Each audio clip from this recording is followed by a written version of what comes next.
చిరుతపులి సాధారణంగా నల్లని మచ్చలతో యెల్లో కలర్ లో కనిపిస్తుంటుంది. కానీ ఇప్పుడు విచిత్రంగా నల్ల రంగులో ఉన్న ఓ చిరుత ఫోటో సంచలనంగా మారింది. నల్లగా ఉన్న ఆ చిరుత తన నోటితో ఓ పులి కూనను పట్టుకుని అటవీ ప్రాంతంలో సంచరిస్తున్న ఫోటోలు, వీడియోలు నెట్టింట వైరల్ గా మారాయి. చిరుతపులి నల్లగా భయానకంగా ఉండగా చిరుత నోట్లో ఉన్న కూన మాత్రం సాధారణ చిరుత రంగునే పోలి ఉంది. నల్ల జాతి చిరుత వేరొక జాతి పులికూనను నోటితో పట్టుకుని ఎక్కడికో వెళ్తుంది. పాపం ఆ పులికూనను ఈ నల్ల జాతి చిరుత ఏం చేస్తోందో ఏమో అని నెటిజన్లు కామెంట్లు దంచుకొడుతున్నారు. అసలు ఈ ఫోటో ఎక్కడ తీసింది, ఏ ప్రాంతంలో జరిగింది?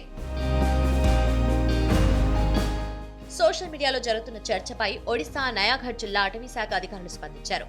ఒడిశాలోని నయాగఢ్ జిల్లా అటవీ ప్రాంతంలో ఓ అరుదైన నల్ల చిరుతను గుర్తించినట్లు చెప్పారు.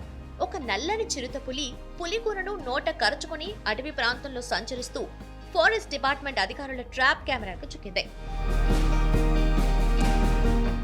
అడవిలో సంచరిస్తున్న జంతువుల జాతుల వివరాలు, వాటి సంతతి, ఆరోగ్య పరిస్థితులు, జంతువుల బాగోగులను చూసేందుకు అధికారులు అడవిలో పలుచోట్ల సీక్రెట్ గా ట్రాప్ కెమెరాలు ఏర్పాటు చేస్తారు.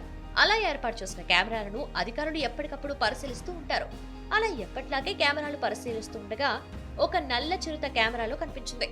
దీంతో ఆ నల్ల చిరుతపై ప్రత్యేక దృష్టి సారించి ఆరా తీయడం మొదలుపెట్టారు అధికారులు. దీంతో నల్ల చిరుత గురించి పలు విషయాలు వెలుగులోకి వచ్చాయి.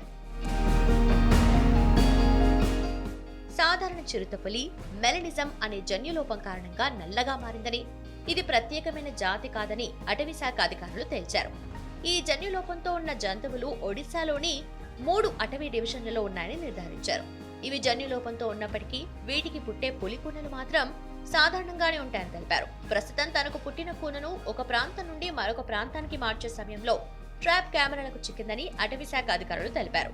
తరచుగా కనిపించే ఈ నల్ల పులుల ఫోటోలు, వీడియోలను అటవీ శాఖ అధికారులు సోషల్ మీడియాలో పోస్ట్ చేశారు. అవి ఇప్పుడు వైరల్ గా మారాయి.